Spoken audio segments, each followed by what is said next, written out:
sa jackpot round ng Barangay 5 Panalo! Kasama na natin ngayon ang natirang matibay at MVP sa mga palarong barangay, si Charis. Panis. Charis, nabanggit ko kanina na ikaw yung nagpaaral sa sarili mo, no? Apo. So, bakit ikaw yung nagpapaaral ngayon sa kuya mo? Lack of financial. Kasi yung father ko lang po yung may work sa amin ngayon. Anong work ba ni Dad? Government employee po. Lady lang siya din nagkaroon nung ano. Tapos si nanay? Since ako po yung kumikita sa amin, tinutulungan ko po yung mga kapatid ko. Sapat naman? Kaya naman? Kaya naman po, kahit nape-pressure pa minsan, kahit minsan, kaya. Para sa kanila. Sa pamilya naman talaga, tulungan ng lahat. Ayan. So ikaw, nung pinag-aaral mo yung sarili mo, kasi di ba minsan, meron tayo ditong kultura sa Pilipinas na, tulungan mo yung pamilya mo. Kailangan unahin mong tulungan ng mga pamilya mo. Kapatid mo. Di ba? Kapatid mo. Ikaw ba, nagkaroon ka ba ng ganong concern sa pamilya na unahin ko muna yung sarili ko. Po? Hindi ko po. Ayoko po maging greedy kasi wala pong ibang tutulong sa family ko kundi ako. Kasi lahat po wala eh. Kasi kaya nung bata pa po talaga ako, natuto na talaga ako na magkayod kasi namasukan po ako sa palengke, nagtinda ako ng prutas, ng mga ukay kasi alam ko na po na bata pa lang po ako, namulat na po ako na wala kaming pera. Kaya ayoko po ng gano'n, ayoko pong tumanda ako na walang pera, lalo na ganito po ako. Ayoko po nang maapi ako ng tao. Meron bang history na naapi ka ng tao? Somehow, Charis. Ayoko na lang po magsalita. Pero kasi, feeling ko kasi, money is everything. If you don't have money, you're nothing. Thank you and good evening, Charis. Hindi, pero ako, hindi totoo na pera ang magpapasaya sa atin lahat. Kasi katulad ng ginagawa mo ngayon sa pamilya mo, yung mga sakripisyong ginagawa mo, it's more than the money. Yes.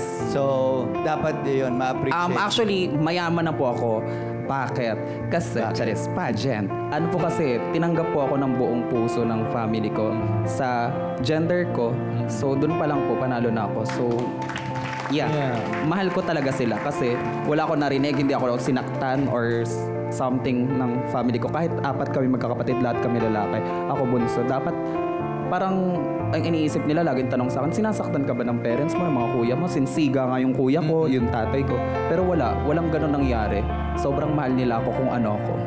Ayun. Ngayon, matanong kita, ano naman ang gagawin mo kung sakaling manalo ka ng 100,000?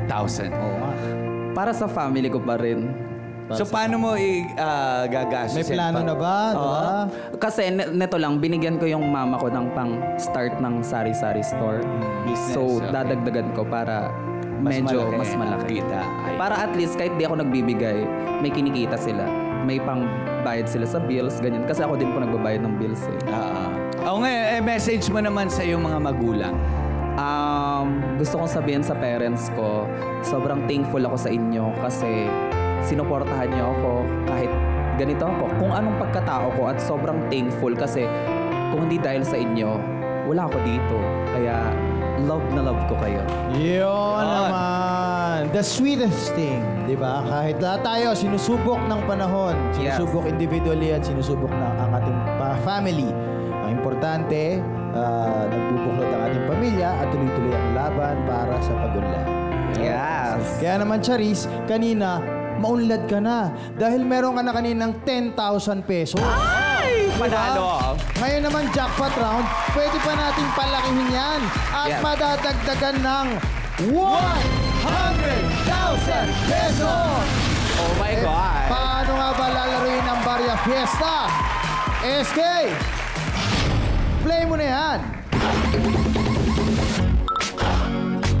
Hakutin na ang aming handa dahil simula na ang Barya Fiesta! Sa jackpot round, kailangan lang maghakot ng barya at ilagay sa timbangan. Kapag umabot 15 kilos or more sa loob ng 1 minuto, panalo ka ng 100,000 pesos! Ito na pinakahintay na jackpot round, kaya humanda na sa hakutan dahil Barya Fiesta na!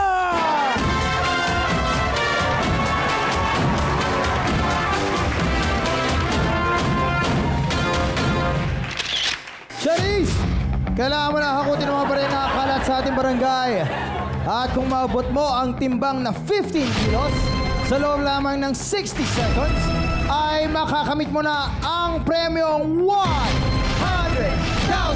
pesos! At paalala lang ha, bawal nang pulutin at damputin ang mga coins na nahulog sa sahig.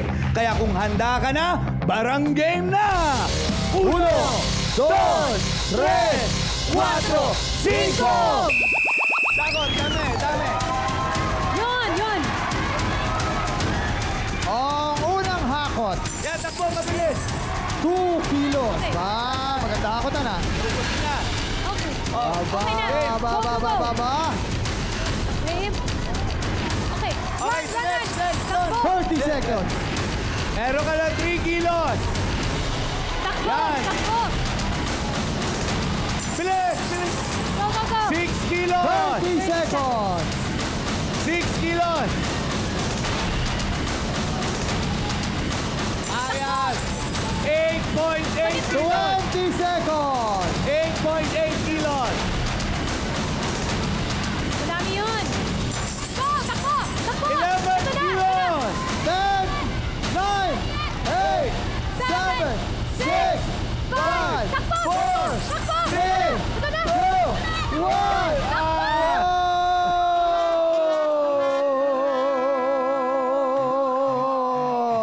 Sayang! Sayang. Tinapon na lang niya eh. Nabol na eh. Kulang pa isang dakot.